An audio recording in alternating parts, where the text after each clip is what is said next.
You are tuned into another edition of Locked On Royals on the Locked On Podcast Network. As always, I'm your host, Jack Johnson. We got three things to get into tonight, talking about this Game 1 win in Cleveland, how good Ryan Yarbrough was, and is he really a trade candidate? Secondly, let's talk about Salvador Perez and the idea of him getting traded. Is it likely, or is it just simply going to be up to him in the long run? And lastly, why the Royals are not going to get a guy that is available right now in Cincinnati.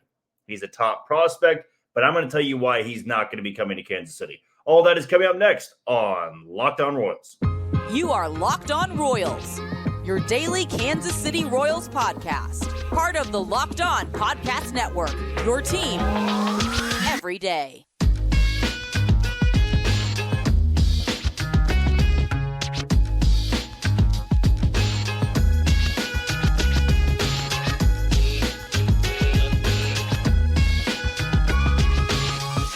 Thank you for making Locked On Royals your first listen every day. And you can check us out on all those podcasting platforms like Spotify, Apple Podcast, Amazon Music. And you can always check us out on YouTube. Just be sure to hit that follow button and subscribe. We've had a lot of subscribers over the last couple of weeks, a lot of downloads, big numbers on the Locked On Royals podcast. And I really want to thank you, the listener, for all of that, because this would not be possible without you. And I think what's so interesting to go over with this team is usually coming up with segment ideas, right? When you're trying to figure out what to talk about on a daily basis. That's what makes our podcast so special. We're not a once a week deal. We're not a twice a week deal. We're every single day. And I know sometimes the times can be a little bit tough. Sometimes I get you the podcast late on a Monday night, sometimes early on a Tuesday morning. It's kind of up in the air based off my schedule. But what stays consistent is usually 5 episodes a week. Now, little programming note here for everybody who does tune in here. We will not have a show on Friday. I'm going to be out of town, but we will have a special guest joining us on Thursday. So we've got a pretty good interview to go over there, and that should be a very fun time and talking about this Kansas City team. And I want to get back to the point of why it's so difficult at times to come up with segment ideas, right? You can go over trade hypotheticals all the time. You can talk about guys that are thriving, but when the team's losing a lot, right? When the team's losing at the magnitude that they are, on pace for 116, 117 losses, it's hard to find optimism from time to time. Not time to time. Let's just go all the time. It is really difficult to find that optimism. Now, sometimes with bad teams, you've got great farm systems and you have top end prospects that are going to be making their debut in September. There's guys I'm excited to see, but are they going to be perennial AllStars? Are they going to be on this team in 2 years? That I'll never know. I guess I could say we will know eventually down the road, but I can't make that bet right now. I couldn't tell you who down in AA, AAA, high A, low A is going to be a mainstay in Kansas City. But on nights like Monday night, when you go into Cleveland, you just got swept in the Bronx, you lost 3 of 4 to Detroit, you're just looking for something. You're just looking something to smile about, to feel good about. Because when you are 45 games under 500, it's not about wins and losses anymore. And you've heard me say it on this podcast before. It's not about wins and losses. Okay, when you are 45 games under 500, a win in July, it's not going to do anything for you in the standings. Right? It's mainly about feeling good. It's about watching your team play a fundamentally sound game for the most part, not always with the Royals. You're hoping for a great pitching performance. You're hoping for maybe 1 or 2 of the young guys to thrive. And tonight, I think we've got a couple of those things. Maikel Garcia homered, though it was less than 350 feet. Ryan Yarbrough dealt for 6 innings, 1-run ball, and that was after he made a start right before the All-Star break in Cleveland. So he had only allowed, I believe, 2 runs over 11 innings at Progressive Field. Now, it's not the best lineup in baseball, but that's a team that's competing for a wild card spot, that's competing for an American League Central crown. I'll take it from Ryan Yarbrough. And let me get this very straight here. Ryan Yarbrough has been the best pitcher this month for Kansas City, and it ain't even close. I mean, not even within shouting distance is anybody remotely close for how Ryan Yarbrough has looked in the month of July, excuse me. He's been that good. And it's not anything flashy. He doesn't go out there and strike out 11 like Alec Marsh. He doesn't throw complete game shutouts. What he does and what he's done since coming back from a gruesome and horrific injury is go out there, throw strikes, limit the hard contact, keep the ball in the yard, have a low pitch count, throw a quality start. That's been Ryan Yarbrough. When he threw on Wednesday last week against Detroit, that other run that came home to score was when Carlos Hernandez was pitching. Like Ryan Yarbrough, I tip my cap to him. I tip my cap for what he's done for Kansas City this year. And I can't say that I was all on board when the Royals signed him, back in the offseason. I thought it was fine. Nothing about his stuff really stuck out to me. I thought he'd always be a long reliever. Guys are getting shelled. You just need a spot start here and there. I think Ryan Yarbrough has turned himself into a trade piece. I do think now he's going to be one of the guys the Royals try and flip, not for the return, more so to open up a spot, maybe for a guy like Anthony Veneziano, maybe for a guy like Cole Reagans. But I tip my cap to him. If that's the last time we see Ryan Yarbrough pitch in a Royals uniform, I know not a lot of people are going to remember Ryan Yarbrough a couple of years from now, but what he did out there on a baseball diamond, that's cool to see, man. And that takes a lot of stones. That is some big-time courage for a guy that took a 106-mile-an-hour line drive to the face and is now coming back and pitching very effectively. Right? He was great against Cleveland, great against Detroit. He was even great the game that he got hit in the face against Oakland. And he's come back and he's just been fantastic for this rotation. Enough. And tonight, you know what he did? He was the guy to go out there on the bump, give you 6 innings, give the bullpen, not the night off, but rest up the bullpen a little bit. You only used Jose Quas, Carlos Hernandez, and Scott Barlow in the end. Not every guy in the rotation can say that. Most of these guys are so inconsistent, you can't count on them in game 1 of a series on the road and give you 6 strong. 6 innings, 1-run ball. Sometimes they do. More often, they're going to struggle. They're going to have those nights where they give up 6 runs in 3 innings. Or Jordan Lyles, who you give up 4 runs in the first inning in the Bronx. Like that stuff, that can hurt your bullpen. Right? Zach Greinke's last couple starts, they haven't been good. But Ryan Yarbrough has been really good. He's been this team's best pitcher, starting pitcher, that is, in the month of July. I tip my cap to him. He was great on Monday night in Cleveland. And he's a guy that I just am continued to be impressed by. I didn't think much of Ryan Yarbrough before this injury, but now I really do. And I hope he gets a chance to go to a contender and maybe pitch in the postseason. Now, Michael Garcia homers. Salvador Perez, who we'll talk about here shortly, he homers in the game. Edward Olivares had a 2-run double. Bullpen, shaky. Jose Quas wasn't very good. I even said in one of my tweets this morning, you can follow me on Twitter at JohnnyJ_15. Jose Quas had been pretty good over the last 7 games. Hadn't a lot of run. Walk numbers are still a concern, but his whip was right around league average. That's good for Jose Quas. On Monday night in Cleveland, terrible. Gives up 2 runs. Fortunately, got out of it without any further damage, but that to me felt like a more realistic outing for Jose Quas. Now, he's not a guy where you just look at his ERA and say, hey, he's pretty good. No, you got to look at some of the advanced numbers there. You got to look at the walk numbers. The inherited runners situation is just a disaster with him. He wasn't very good. Carlos Hernandez, nails. He's been nails, and I still think he's a great trade chip, but if he's not, love to see him closing out some games in the final 2 months of the season. Scott Barlow, shaky. Once again, really, really shaky. And I know that we're probably coming up on the final couple days that he's a Kansas City Royal, but I did like to see that Pierce Johnson, who was traded to Atlanta Braves on Monday morning, that the return Colorado got was maybe more than I would have expected Scott Barlow to get. A number 10 prospect in the system, number 24 prospect, a guy with a 32% K rate, a 23-year-old in AA who had pitched at the AAA level, a struggling guy at 25 in AA. That's a return I am more than okay with Scott Barlow. And maybe you wait till the final day. Maybe you wait till August 1st and say, hey, we'll wait for teams to come calling us. Or maybe you act on it this week. Maybe you're seeing the downward trend for Scott Barlow and say, it's time. We got to get some prospects in here to our farm system, and we got to move on before maybe an IL stint happens, or worse, he just continues to pitch poorly. And maybe that'd scare off some some teams like it did for Taylor Clark. But he does lock it down. The Royals get it done 5-3 against the Cleveland Guardians. They snap a 5-game skid, 1 game away from 30 on the season. Still 44 games under 500, but you take what you can get. You can just celebrate a win. That's what you do now for the 2023 Kansas City Royals. Just celebrate. Just smile about it. It was a well-played game. Not many mental mistakes. There was that weird play where the ball went through Matt Duffy's glove, and didn't that just feel like a perfect scenario, a perfect summary of what this season's been like? Nothing wrong in the play, just went wrong. Now, Bobby Witt Jr., great throw. Good stretch by Matt Duffy. Put his glove where it needed to be. Ball goes through the netting.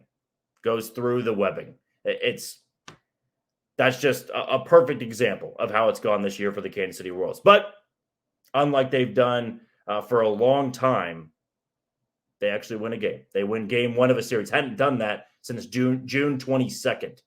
Have to go back quite a way since they've won game 1 of a series. All right, I do want to talk about Salvador Perez because I got a lot of questions about this morning. And again, you can always reach me on Twitter at JohnnyJ_15. Now, Salvador Perez has 10-5 rights. He can veto any trade. And there's people that are saying, let's go ahead and trade him. There's people saying he deserves another shot. And there's people saying he's not going anywhere. What do I think? I'll tell you about it next on Locked On Royals. You are tuned into Locked On Royals on the Locked On Podcast Network. I'm your host, Jack Johnson. You can follow me on Twitter at JohnnyJ_15. That's at JOHNYJ_15. Before we go any further, I want to give a shout out to today's sponsor in Sleeper. I got some fun picks for you. I'm going to make picks for Tuesday's game for the Kansas City Royals and the Cleveland Guardians. Zach Greinke will be on the bump for the boys in blue, but I'm going to put a fantasy bet down on Salvador Perez. Now, we homered in Monday night's game, so I'm going to take Salvi to have at least 2 hits in this game. I feel like there's a stretch that's going to be coming up here where he hits the ball really well, that hard hit rate comes back, and he can kind of get back to being a league average hitter because it's been ugly over the last month for him. But I'm sort of expecting a breakout to be coming here for Salvador Perez. So one of my fantasy bets here, I am going to say Salvador Perez gets at least 2 hits, and I'm going to go to Bobby Witt Jr. in this game. Now, he also had a pair of hits. He had a 109-mile-an-hour double in the first inning, then also had a single later on in the game.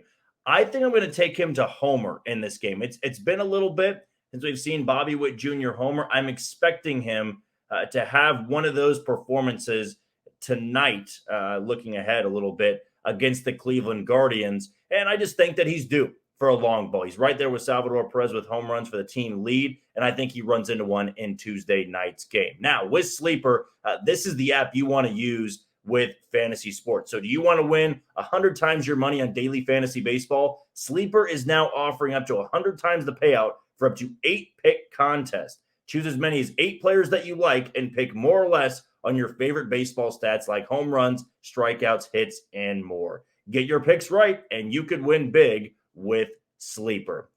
I sometimes get these debates, going back and forth from time to time with fans on Twitter and seeing a situation in which, we can be passionate. This is what I'm trying to get at here. We can be passionate, right? We can have our opinions. We can have our thoughts. And when a team is this bad record-wise, you have to talk about other things. You have to talk about trade hypotheticals. You have to talk about prospects in the minor league system. You have to talk about Matt Contreras. You have to talk about John Sherman, J.J. Picollo, the whole ordeal here. And Salvador Perez has certainly been a big talking point over the last 2 to 3 weeks or so. He's been struggling for one. He's been banged up a little bit. But then there's this idea of trading Salvador Perez. Jim Bowden had an article come out where it felt like the return for Kansas City is more than a dream come true, but that just isn't going to happen. That was a very lofty trade proposal. The Padres would not give up that amount of volume for a guy like Salvador Perez and Scott Barlow, both in down years.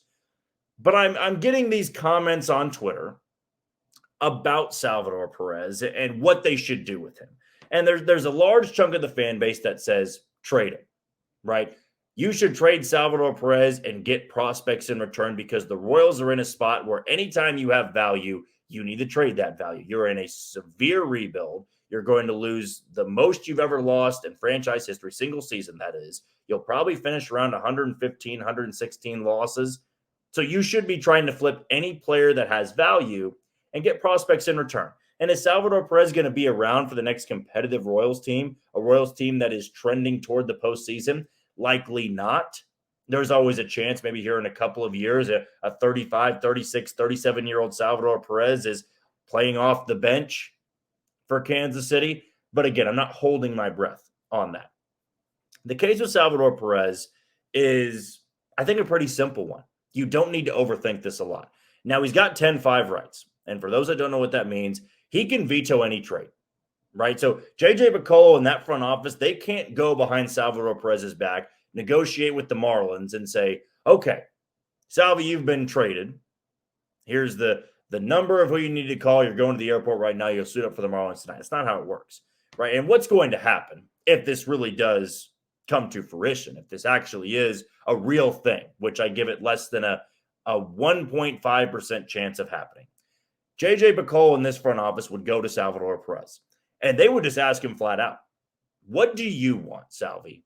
How do you want to have your career remembered, right? How much does that C on your chest mean to you? How much does finishing in Kansas City mean to you?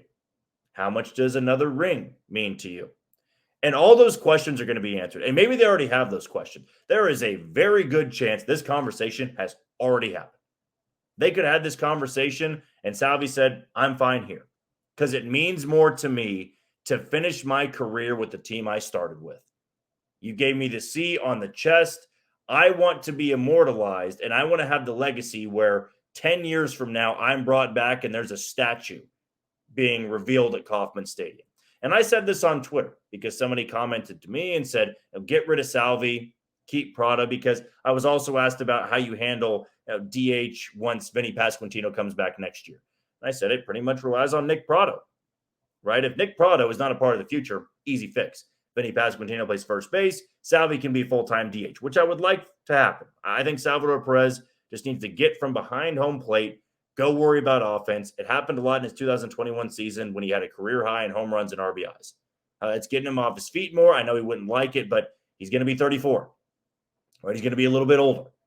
And catching behind the plate 4 to 5 days a week, it's not going to prolong his success. So I think it comes down to Prado. If Prado's a fit for the future, well, maybe you put Prado in left field. I don't like the fit, but he's got to play somewhere. You have Vinny at first base. You could DH Salvi.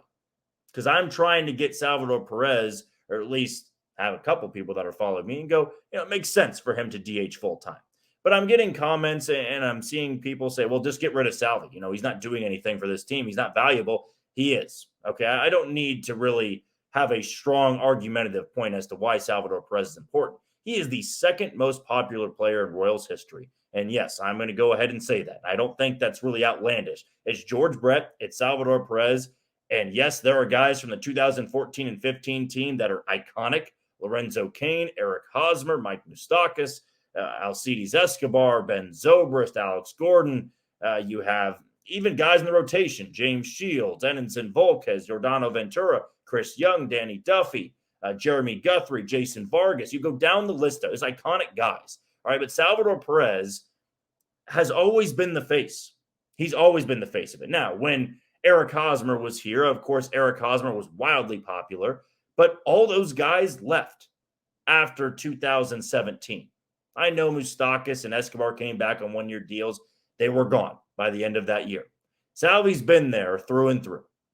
And I think to him, a legacy worth having is, maybe beginning and retiring with the same team. And I'm sure that he cares about the postseason, but I don't get from Salvador Perez that he's unhappy here or he feels locked away or he feels, just chained up here in Kansas City. I don't think he feels that way. To me, he feels like a guy that is still playing 110%. He wants to be out there every day. He's still smiling, loves interacting with fans. He's got a home here. I think that he enjoys Miami. I think he'd enjoy playing in the postseason because he loves the game of baseball, but I don't think he's trapped here. I think that's the misconception here, that we just think because of the bad year that Salvador Perez is miserable. I'm sure he's frustrated, right? First year he's the captain. This team doesn't even have 30 wins yet, and it's almost August, right? I'm sure that wears on him, but he loves to play the game, and he loves Kansas City. And he's got 10-5 rights, which I think is the best case scenario here, right? If Salvador Perez gets traded, you don't need to come pounding on J.J. Picollo's door and say, how could you do this to the fan base? It's going to be completely on Salvador Perez. If Salvador Perez wants to be traded or is okay with being traded, you trade him. That's how this works here. If he wants to go ring chasing, if he wants to get another postseason appearance, he absolutely deserves that. By every single measure, he deserves to go back out there in October and play at a very high level. And if he says, I am happy right here, I would love to finish my career here, you honor him with that, right? That's how this works here. He's worked up enough respect, and he is a very honorable guy within the organization. You give him those rights. You give him that power because he deserves it. Okay, you don't need to, treat him like dirt and say, well, we're just going to trade you and you better accept this and, force him out. I know Salvi's struggling, but again, Salvador Perez struggling isn't what is completely detrimental to this team. His contract is not detrimental to this team. And in all honesty, the return some fans are expecting is not going to be anything close to that if you traded Salvador Perez. I think he's a very valuable player. He's also 33 years old. He is well below average defensively. He's not good at running the bases. He's there for power, and it's still much of a down year power-wise. Like, that's not going to get you significant returns for prospects. It's just not. Just like how Scott Barlow's not. You missed your window to trade him if you were ever going to trade him.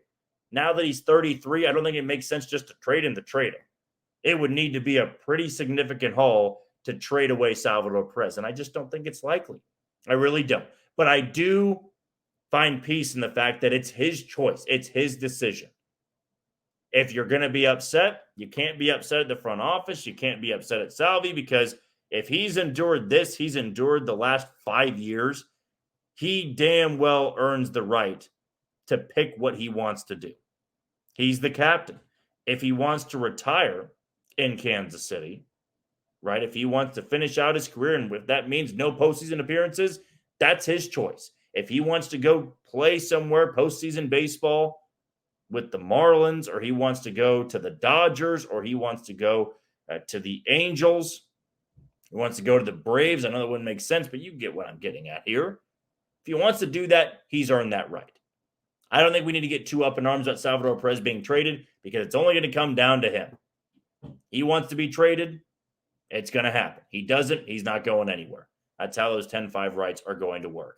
All right, before we wrap up our show, I want to talk about another trade proposal here. And I've seen some Royals fans talking about this on Twitter as well. Jonathan India of the Cincinnati Reds.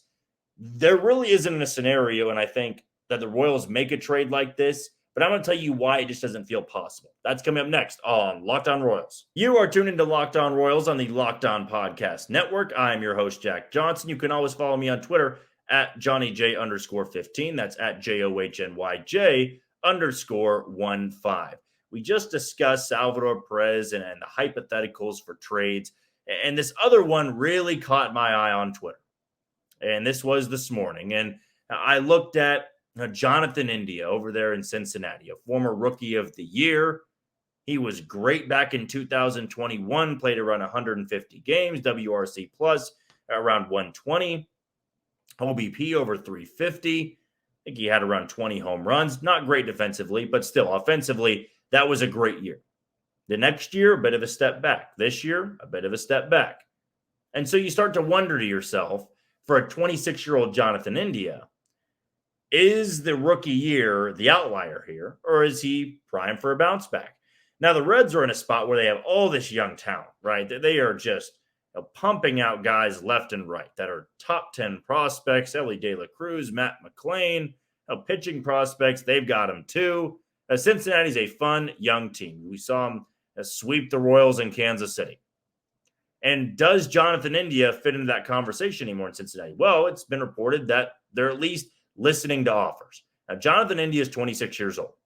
So he's a little bit older, and which is why I think he's being mentioned in trade conversations. But here's what Cincinnati wants. Cincinnati wants help for the rotation. They need to replace former Royal and Luke Weaver. Everybody else in the rotation is fine. They need a guy that can go in there and log them innings down the stretch and find a way to win the National League Central. That's what they need, step one. Do the Royals have any guy that fits that mold?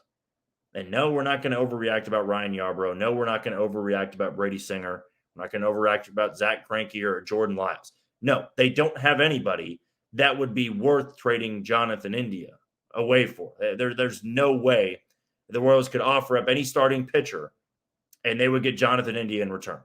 You would have to package maybe a couple of prospects and guys you don't really want to let go of. I know that we've got our feelings and opinions about the minor league system, about the major league team, but no, the Reds are not jumping at that. If they don't get somebody for the rotation, they're thinking of somebody in the bullpen, elite reliever. And I mean the elite of the elite. Scott Barlow was not that. And Carlos Hernandez is just now finding success at the big league level. Again, I don't think that's enough to get Jonathan India in return. Now, don't get me wrong. Jonathan India, I think, would be a good fit here in Kansas City. I think it'd be fun to see an infield of Maikel Garcia, Bobby Witt Jr., and Jonathan India. And even him in a down year would be one of the better hitters in the Royals lineup. And 26 years old is still young. It's young enough for this team. So if the Royals had pieces of the trade, by all means, I think you try and get it done. But the reality is here, the Reds are not shopping Jonathan India just to get rid of him. They're not just shopping him to say, hey, we have a loaded team here. He's on the outside looking in. We'll just take a number 4, number 5 starter. No, they're looking for a number 2. They're looking for a number 3. They've got an incredibly young rotation. They need a guy that can go out there and give them a quality start every other outing. 1 every 2 outings, got to be a quality start. The Royals don't have anybody like that. They don't have a prospect that would pop enough to throw into a deal like that, a little sweetener to get Jonathan India. Now, maybe there's conversations being had that completely contradicts what I'm saying. But I just have a gut feeling that Cincinnati, where they're at right now, where they're at in the standings, they're not just bargain bin shopping. They are trying to really add talent to their rotation or to their bullpen, because Cincinnati believes the last thing keeping them from running away from the Central is stability in that rotation. Right? When they came to Cincinnati, or when they came to Kansas City, they were a team that was really struggling to get innings out of their rotation. It is so young. Guys like Graham Ashcraft. You have young guys in that rotation. There was a couple of rookies that started in Kansas City. Now, Luke Weaver did, I believe, start one of those games. Maybe Ben Lively did as well, another former Royal. But overall, they were not averaging many innings, and that was concerning. And so what they're going to want is a guy that they can trust to give them innings, give some rest to that bullpen, because that's going to happen if they don't. That bullpen's going to get fatigued late in September, and if they make the postseason, they win the Central, that bullpen's not going to be built up enough to give them a long run in the postseason. It's going to be tough to. So they're going to shop Jonathan India for a guy that they can turn into a number 2, a guy that they can put in the setup role. Royals don't have any of that. And that's unfortunate, because I think Jonathan India is a talented player, and I think it would excite me with him in Kansas City. But let's not get ahead of ourselves here. If you're really talking yourself up for the Jonathan India trade, don't. Until there's a report that the Royals are interested and the Reds are interested in a deal. Other than that, it's just talk. It's just trade deadline talk. Well, that'll do it for another episode of Locked On Royals on the Locked On Podcast Network. As always, check us out on all podcasting platforms like Spotify, Apple Podcasts, Amazon Music, and you can check us out on YouTube. Just be sure to hit that follow button and subscribe. And you can comment there. Ask me any questions, give me segment ideas, or you can do that on Twitter. At JohnnyJ_15 is my handle. That's at JOHNYJ_15. But until then, you take it easy, Kansas City.